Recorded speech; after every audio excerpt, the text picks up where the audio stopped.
right, here we are again, back in the arcade. Thanks for checking back in with the channel. And today I figured I would document a video here about the Cuphead arcade cabinet. There's been some questions about it when I did the arcade walkthrough. Some people commented about it, and I figured I'd do a complete walkthrough video and show how it works and the inside and the control panel and yeah, everything that went into making this. So if you're not aware, I put this together over the past year. This is a completely scratch-built cabinet made in a Nintendo-style Donkey Kong Jr., Popeye. They all use this very similar cabinet with this bezel artwork here, and then the screen kind of recessed behind it to give a kind of a three-dimensional effect. And this is the exact size of a Nintendo cabinet. You could take this bezel and install it on a Donkey Kong cabinet. The marquee graphics here, same thing. This is actual metal parts that you can buy for Donkey Kong, Popeye, Nintendo-style cabinets. So all this hardware is actual, original stuff for the cabinet. Obviously, that I did not destroy Donkey Kong cabinet to build this. This is a complete scratch build, put together from. I live here in Germany, so it's difficult to get the US size wood, but this is 15 millimeter, which is about 5/8. So it's a little bit smaller because in a DK cabinet, this would actually be like 3/4 sides. And I believe maybe some of the other stuff is 5/8, but 5/8, going 15 millimeter 5/8 gives a little bit lighter of a cabinet to move around.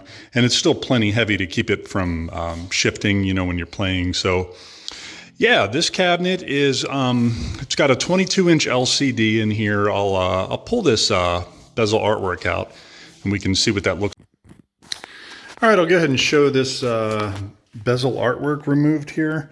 So this basically just drops down into a recess here, into a slot, and then this whole thing can be removed. This is a tinted, ooh, it looks like I need to clean the back of that. This is a tinted piece of plexiglass, smoked plexiglass, so it's very nice.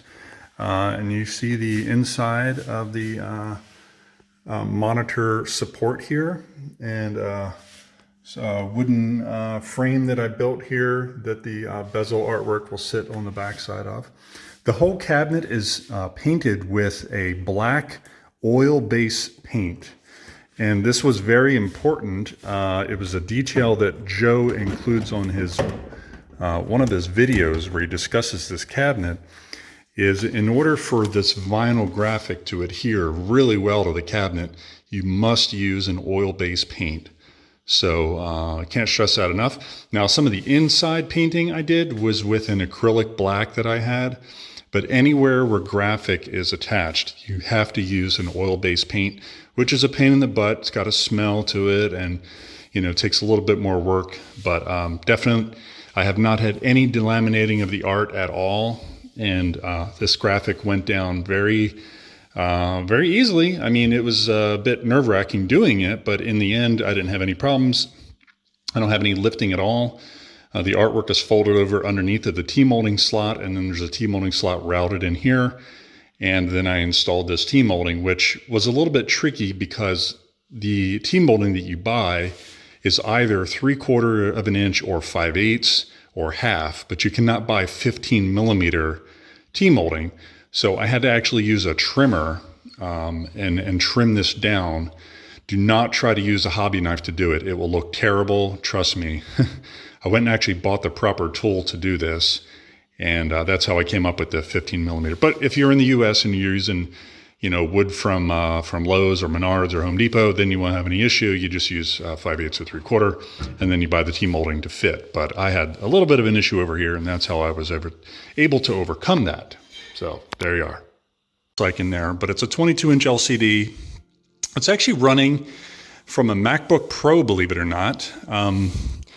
So, okay, let me back up. The artwork, if you're not familiar, the artwork is done by a guy named Joe Szabo, and he has a really great website. He does fantastic artwork for arcades. You can get complete graphics kits from him, and so he sells this complete art package, which involves the marquee and the bezel artwork, and the topper is extra if you want this topper. That's not included in the base package, but he does sell that topper. And of course the side art itself, which is fantastic. And I'll talk a little about the preparation about how to actually put that on. Also, of course, includes the artwork here on the front and the control panel overlay. This is the same exact size as a Nintendo control panel overlay CPO. And this is held down with the clamps underneath. So this can be easily removed, flipped upside down, and then you can work on and, you know, adjust anything or work on anything you have to. The one thing that's not just to exact Nintendo specs is the coin door, because when I built this thing, I could not find a Nintendo coin door for sale. I think because of the ongoing supply system issues we're seeing worldwide with some things, I couldn't find anywhere that would sell a Nintendo-style coin door, which would be taller. So I finally ended up going with this one from a supplier over here in Germany. And then did this, my wife did this graphic on her Cricut machine upstairs. But yeah, I'll show you inside the coin door real quick then. So all the controls for the games are in here, for the game is in here. And when you open this up, I've recently finished this off. When I made the first video on the walkthrough, you could actually see all the way into the machine. And since then, I've finished off how I wanted this thing. So basically, there's a box in here which completely encloses all the controls and keeps it separate from the rest of the inside of the machine. And then in here, I have a 3D printed panel that I created that I could adjust or modify later, or print a new one if I wanted to. And you can see that there's a couple different controls here, right? So down here, these are the controls that turn the game on and off. So right now, it's sitting in its attract mode up there running, okay? And if you hit off, it's going to suspend the machine. Okay, I'll hit off right now. Yeah, so it suspends it and turns everything off. And then you can control the lights here. And this switch here controls the lights that are powering the coin door, right? Illuminating those lights here. And then also the topper and the marquee light, right? You still see that there's some light. Let me turn the light off on my camera here, and you'll still see that there's some lights illuminated. This actually is wired through a micro switch here that will close with the coin door. So when you open this coin door, you can probably see those lights go off right there. Yeah. So when you open the coin door, then you can actually see what you're doing. So I recently added this. Actually, I just finished it today. And I really like it because before it was pretty dark in here and you couldn't see what you're doing. So let me turn my light back on. Okay. So what else do you have? So of course this will turn the game back on. So let's turn the lights on. We get the coin door lights, and then this will bring the game out of suspend mode, which normally just takes a second or two. Yep, you can hear the sound and the monitor's back on. So just like that. And I'll show inside. Again, this thing's run on MacBook Pro. So actually what happens when you press this button is you're bringing the computer out of the sleep mode, and this puts the computer to sleep. I found that was the easiest way. I did not want to cheat and just use like an Xbox in here, because I wanted this thing to be very streamlined and clean. So when you open this thing up, you hit one button and it starts the game. And when you're done, you hit one button and it ends the game. And that way, you know, when I hit that suspend button, I can leave this thing for a week, 2 weeks, whatever, it doesn't matter. Come back, hit that button, it'll go right back into the game where I was. So it works pretty well.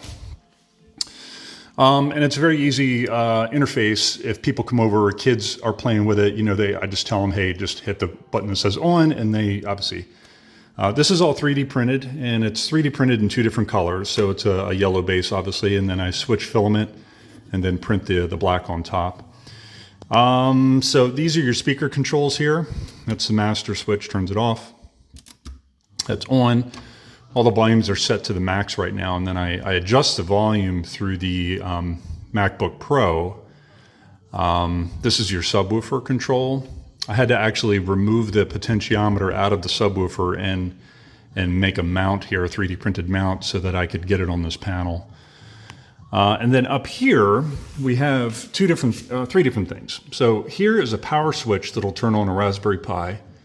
This button here controls what's called a KVM switch, which will switch over keyboard, mouse, and monitor, right? KVM. Maybe that stands for something, I can't remember. But anyway, what this enables us to do is we can use the monitor here and the controls, since they're USB based, everything can be switched over. So with a touch of a single button here and then turning on the Raspberry Pi, we can actually run this thing in RetroPie as well. And I'll demonstrate that here in a minute. And then this is my audio switcher. So the KVM switch does not switch audio, so I had to get a separate audio switcher for that. So this will switch over into the other audio source. And I'll show you that right now. So the way I do it, let me see, I don't want to screw this up. I flip this switch, and it should switch that KVM. Let's see. Do that, and then I turn on the Raspberry Pi. I might have to actually suspend the machine first. Let me see. It does take a second for it to boot up with the Raspberry Pi. Here it goes, maybe. It says no signal. Let's give it a second. And yeah, while that's booting up, guess we can pull the machine out and look on the inside here. Let's see, let's try this again. Let's turn it off. And we are switched over now. So if I hit this button again, we should flip back over to the Cuphead. And now, of course, that I have it on video, it probably won't do it. I'd say that the KVM is the only part of this game that doesn't consistently operate the way I wanted it to. Sometimes it seems a little temperamental, but it does work. And I think part of it is maybe the HDMI not being recognized. Here we go. So it finally worked. See, I saw the HDMI icon come up here, and I think Emulation Station is booting up here very shortly, I believe. We'll see. There we go. All right, it's not making a liar out of me. So there we go. Boots right into MAME, and we got our sounds. And, you know, then we can go play like a Robotron, you know, and get the wonderful sounds that come with that. So yeah, I've installed a couple games on this thing with the Emulation Station, but primarily it's to run Cuphead. But you know, I could run you know, games like this through MAME as well if I wanted to operate it that way. And the controls all are mapped. They're all USB based. I'll show you inside. I had to use two separate controllers, and that's because of the way that Cuphead recognizes controls within the game. It's a little bit tricky. But yeah, with this you can add credits, and then you can start the game. Obviously, twin stick shooter. Yeah, so Robotron, you get that. We'll back out of that because it's pretty loud. And yeah, so that's it in the MAME configuration. And if we wanted to switch back, then we just come down here and we KVM switch it, hit that button, and there it goes. It's going to flip it back over, and I turned off the Raspberry Pi, and I'll switch the audio source back over, and then we'll turn the Cuphead back on. And there we go. Came right back into Cuphead. Perfect. Okay, so let me roll the thing away from the wall, and I'll pull the back door off, and we can take a look at the insides and see how this thing works.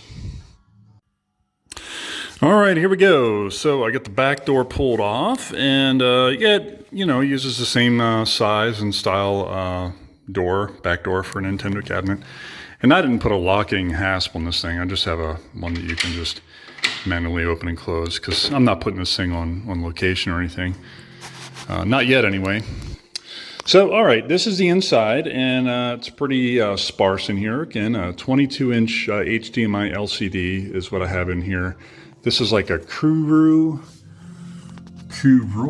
brand. I don't know, some off name monitor I found on Amazon for about 108 bucks or something like that. And it works well enough. Just got some screws here to a crossbar and get that mounted in there. These are the, this is the adjustment for the brightness of the marquee and the topper LEDs. This came with an LED kit that I bought to get that thing. Oh, by the way, I need to talk a little bit more about the topper. So this is the topper that did not, isn't in the base kit, but you can get it added extra. I think it's like 75 bucks. It wasn't cheap, but this is just, you know, a standard like playfield plastic, you know, for pinball machine, typical, you know, plastic, same kind of, I guess that the marquee is made out of. But this topper, you know, it's just pretty thin, and it doesn't come with any lights or anything. So when I got it, you know, I screwed it up here. I had the speakers mounted to it initially. I think in the first video you see where I did the walk through the arcade, I had speakers still mounted here. And I commented that I didn't really like how the shadows were showing up on there. So after I made that video, I worked on a 3D printed project where I made this. The other thing I didn't like is it spilled light out into the room, right? And I didn't like that. So I definitely wanted the thing backlit like it is, but I did not want to see that light everywhere. So I 3D printed this back plate for it, and it was a little bit tricky to get the shape. I actually traced the shape onto paper, and then I scanned it in, and from that I created like an SVG file, and then imported that into my CAD software. And yeah, I built this back box frame for it, which holds the speakers. And as you see, it contains the light really well. So I definitely recommend doing something like that. I guess you could do the similar thing with like cardboard and make some type of backer for it, but that's how I chose to go with it. And like I said, this adjustment here will vary the brightness. I can show you that here. This is the brightness turned all the way down and turning all the way up, right? So yeah, so that works quite well. And just some 3D printed brackets to hold that into place and to mount that. So what else have we got? So as we work our way down, we see the bottom of the control panel here. It's kind of a rat's nest of wires, but we have two different controls here. We have an iPack, I think it's an iPack 2, that's on this side. And then over here is another style of emulator or control emulator that I got. I think I bought these off of Amazon. It's like a 2-pack for like 10 bucks.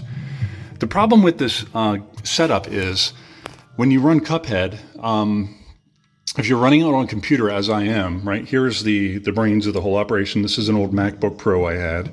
Wasn't really using it much anymore, but it is a fast computer. So the only thing it's running is Steam. I'm running this thing through Steam. And it's in its what's called clamshell mode right now, so it dissipates the heat pretty well. But when you're running Cuphead in a PC like this, in a computer, it's difficult to map more than one keyboard, right? Because this thing here is emulating a keyboard, and you can't map the controls with more than one keyboard. So I had to go with one keyboard and with one gamepad interface, and that's how I actually solved the problem of the controls. The controls are really tricky to get to work, to get this thing happy where it would recognize it consistently, and I wouldn't run into issues where player 2, because I was able to get player 1 to work no problem, but getting player 2 to work consistently was really a challenge.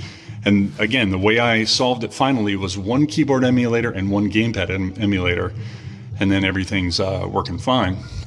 You can see the clips here to hold the control panel down. You can pop those off, and I can remove that in a couple minutes. And then, okay, of course, mentioned before, we got the computer here, and the computer is outputting HDMI, and it's outputting the HDMI to a KVM switch that's right here. And this KVM switch has an external control. This is the button that normally controls it right on the front, but you can also do an external button control, which I have mapped right here to this arcade push button switch that you saw on the other side.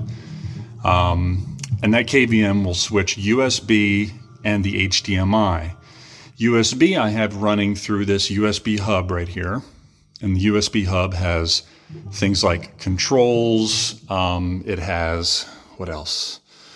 It's got the controls. I also have In order to wake the thing up from sleep mode, it was also a challenge. If I had chosen to use a PC in this thing, it would have been quite a bit easier, I think. But because I went with the Mac, because that's what I had, and I'm cheap, I don't want to buy a computer for this thing. Because I chose to use a Mac, getting the thing to go into sleep mode and come back out of sleep mode without opening the case is tricky.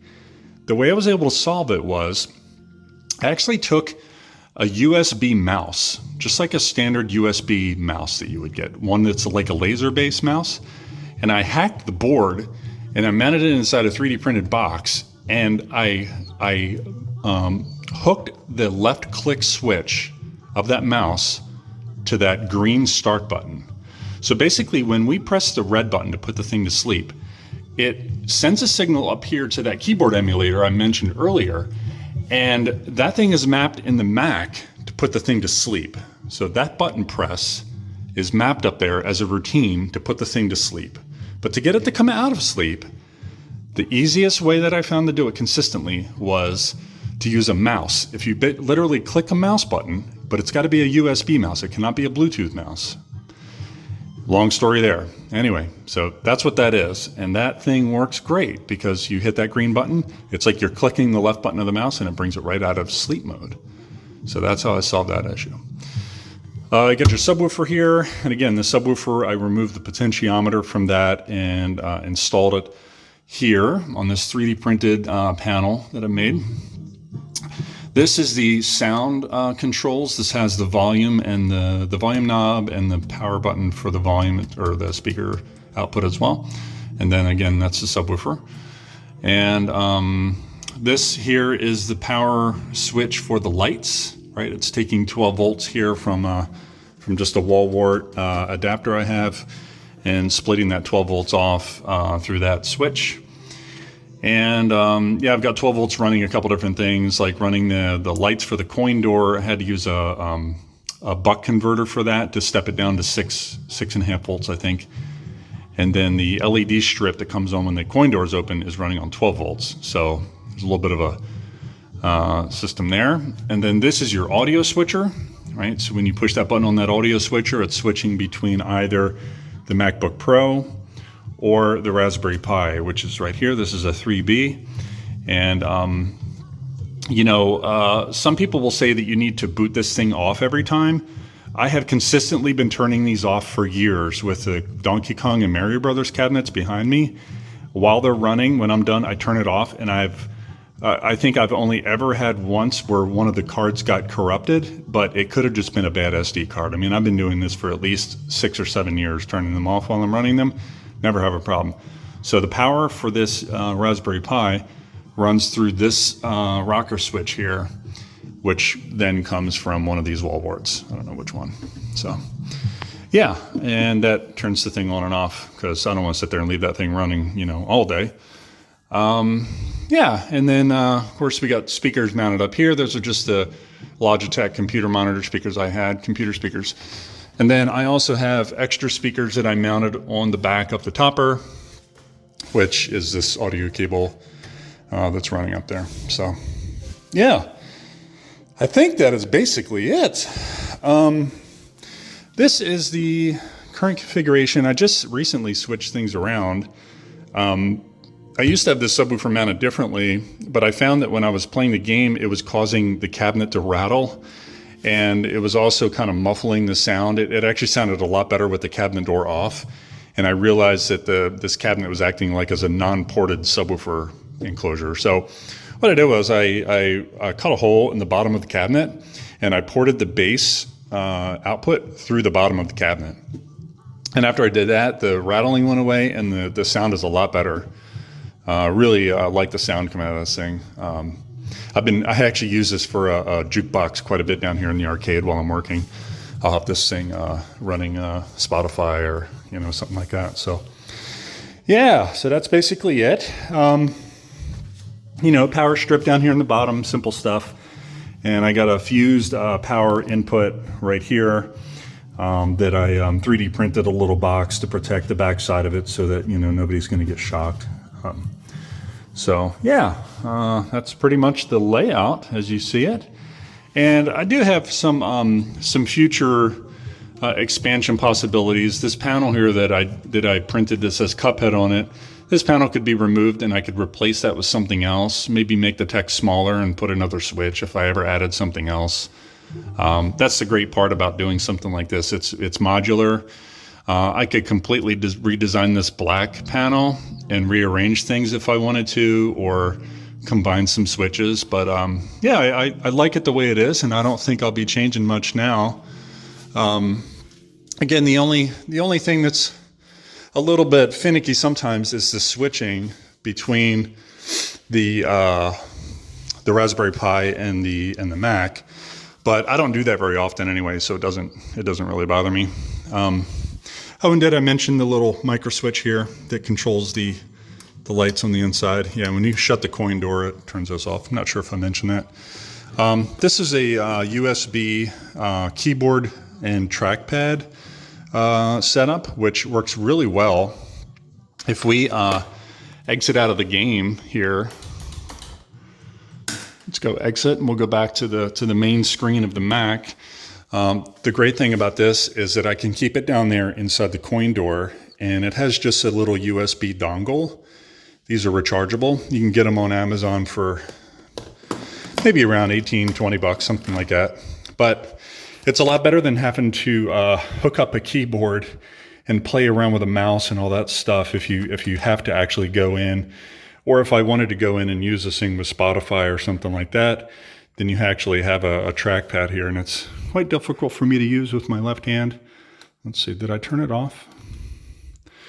There we go. Yeah, so you can see I'm down here in the menu, and you could bring up Spotify or whatever you want. I mean, it's a computer, right? I just have this as the desktop background. So yeah, and then if I wanted to get back into the game, either I could start Steam, or normally what I do is I'll just restart the whole computer. I just go down here to restart. And I have the game automatically set so that it will, let me see if I can go in there, restart. Yeah, that it'll automatically boot right into Cuphead. Again, I never really have to do that because the thing is always running Cuphead, and then I just hit the red button, which puts it into sleep mode. So it's pretty much always ready to go and play, when you want to play it. So yeah, so you can see it's doing its initial boot up now, and yeah, once it's in the game and running, then of course you can play it and back out of it at any time. So yeah, I hope you enjoyed that look at the Cuphead cabinet. I currently have it on some casters here. I don't know if you can see that. Yeah, these are lockable casters.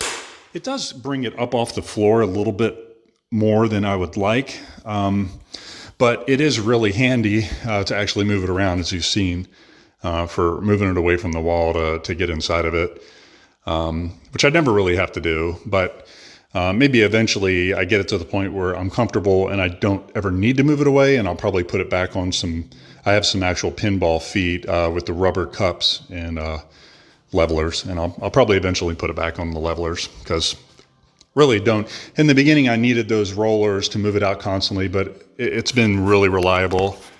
And yeah, there you go. So thanks for watching. Hope you guys enjoyed it. I'm not really going to go through the gameplay. I mean, if you want me to go through the gameplay, I can show you again. I think I already showed it in the last video, but if you go here, you never played Cuphead. It's one of the most difficult games probably ever made. These are the different save files I have, and we'll just start with Cuphead. Just a fantastic game. And a game that I think really deserved to be in a cabinet like this. So I'll tell you what, why don't I go ahead and I'll grab the tripod, I'll put the camera up on the tripod, and I'll just run through one screen here, and I'll show you how the thing actually plays. I can't stop the video without doing that, because I was worried when I built this thing that, hey, I might not actually be able to play this game with these joysticks. But let me tell you what, it is amazing using a joystick, because I have so much more control in the game. And I've been able to actually beat the devil, because of this cabinet, I believe. So yeah, let me go grab the tripod and I'll be right back. All right, here we go. I'll try to work my way through one of the boards here, and I guess I better turn the volume up for you guys. You can hear this a little bit better. There you go. All right, so let's go ahead and try to work through one of the boards here. I'll see how the game actually functions. So you can see you can maneuver around, and what board should we go to? I mean, I have all three worlds here completely unlocked. Yeah, I'm not going to go to the Mausoleum. If you've never seen Cuphead, well, I'll just start at the beginning. I'll show you one of the first boards, which is Botanic Panic. I think it is the first board, the root pack. So we'll go regular difficulty, and yeah, so you've got your controls set up here. And you know, the guy who created the artwork, Joe, he picked, you know, where these buttons are going to go, like jump and shoot and switch weapon and all that. So I thought myself, oh, I hope I don't want to switch the layout of the weapons because it's actually printed on the artwork. But no, it actually works quite well. I just pretty much always keep the shoot button held down with my finger here, and then yeah, you got the jump button with the middle finger here, and then you can dash with this third button here. And let me show you what else. This is the super, and I went the wrong way. Yeah, see, he's gonna shoot, yeah, and he's gonna shoot. And here's your dash, bam, dash over there. You see dash, and then this is the lock button for locking. And so I use my thumb, and I'll dash and dash away. And then here's the switch weapon. And there's the super weapon. You know? So yeah, the controls work really well. Joe did a great job when he decided where to put them, because for me they're quite natural the way it is. So I'll switch weapon again. You hardly ever have to use the switch weapon or the super. I don't use a whole lot, so it makes sense for those to be kind of down here on the bottom row. So we're almost done. There we go. Knocked them out. So that was on the standard difficulty. I probably should have ran it on really hard, but yeah. So that's it. That's Cuphead. Should I try one more? One more board? Something really hard? You know, you guys can see me epically fail here. Yeah, okay. Yep, stop jumping. Alright, if you want to see one really, really difficult board, I would say that the most difficult board in the whole game is Dr. Call's Robot. And it's been a while since I played it, so I think it's even harder than the Devil. Some people will say that the hardest board is the Grim Matchstick, the dragons, the three-headed dragon, two-headed dragon, three-headed dragon. I think Dr. Call's Robot's the most difficult, but and to each his own on that. Let me see, I'm trying to get my bearings here. How do I get over to the other board? Here we go. This gets us to Inkwell Aisle 3. And in Inkwell Aisle 3, you got the honey, the bee right there. That one's really tough too. I'll go up here to the junkyard. And this thing's ridiculous. I can't promise that I'll even get very far, because normally I would practice a board and do it multiple times before I got good enough to even get close in passing it, but let's go with it. We'll go regular. Hey, here we go. So this is an airplane board. So completely different. Completely different from the other boards.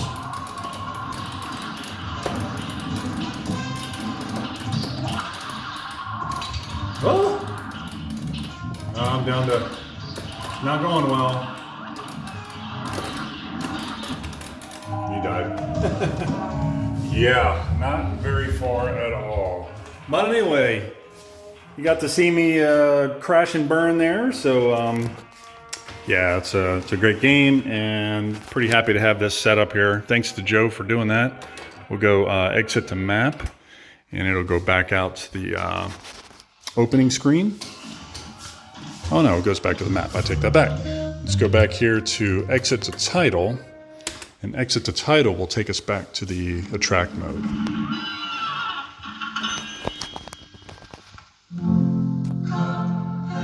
There you go, Cuphead. Thanks a lot for watching. I appreciate you supporting my channel. Please like and subscribe. That way more people see the video and more people see the channel, and hopefully I get more subscribers. And yeah, thanks a lot for watching, and hopefully the next video is all about pinball. So take it